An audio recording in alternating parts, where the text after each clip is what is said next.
Let's use the solver to solve this problem here that does not seem to want to focus. There we go. 5x minus 7 equals negative 3x plus 9. Sure, we could use algebra, but let's also look at how we could check our answer using technology. First, we're going to look at the CASIO. Turn it on, and you want to start by you can type in the equation flat out, just from the beginning. So you do 5, here's the x, minus 7. Here's the tricky part. If you hit equals now, you'll get an answer. We don't want that. We're going to hit this alpha, which is red in color, and then this calc, which has a little equals above it. And then we type the negative 3. And negative is not minus, so we do negative up here, 3x plus 9. And then we don't hit equal. If we do, we get an error.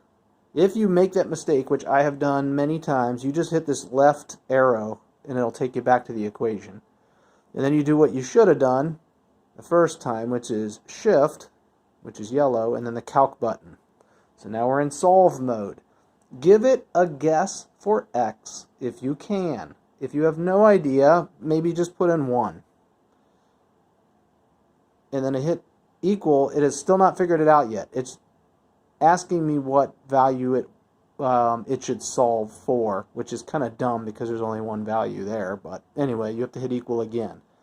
It solves it. It says x is equal to 2. That L minus R just means the left-hand side minus the right-hand side equals 0. Means it found an exact solution. That's it.